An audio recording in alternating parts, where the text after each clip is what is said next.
Johnny Hallyday, Laura et David empêchés de le voir sur son lit de mort, Laetitia éclaboussée à tort. Sur le plateau C'est à vous ce jeudi 2 mai, la journaliste Anne-Sophie Jeanne a raconté les derniers jours de Johnny Hallyday dans sa maison de Marne-la-Coquette. Laetitia Hallyday a tenté de faciliter un dernier contact entre Johnny et ses enfants, mais le chanteur a refusé de les voir, marquant une fin difficile pour la famille. Invitée dans l'émission C'est à vous ce jeudi 2 mai, la journaliste Anne-Sophie Jeanne est revenue sur l'histoire de Johnny Hallyday et la fin de sa vie. Ils n'ont jamais réussi à voir ce père juste pour eux. Jusqu'à l'enterrement de ce père qu'ils doivent partager avec toute la France, a-t-elle confié. Anne-Sophie Jeanne est donc revenue sur les derniers instants du taulier et a fait part de ses choix. Johnny au moment où il meurt, il pense qu'il va survivre et qu'il se bat pour sa survie. Il manque de courage et veut vivre ses derniers instants comme il veut les vivre. Et c'est avec ses copains et ses cadettes, a-t-elle expliqué sur le plateau de France 5.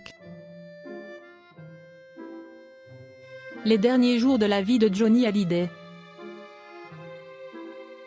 Alors que Laetitia Hallyday a longtemps été accusée d'avoir fermé la porte de Marne-la-Coquette aux enfants de l'artiste, David Hallyday et Laura Smet, c'est en réalité le chanteur qui ne voulait pas voir ses deux aînés.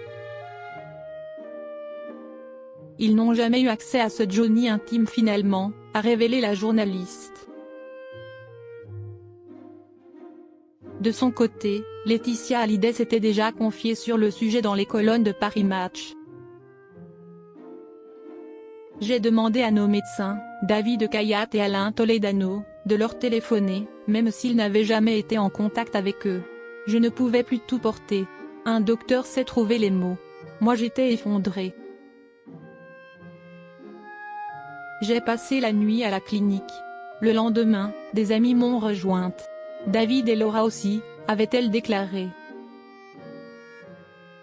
Il a refusé de les recevoir.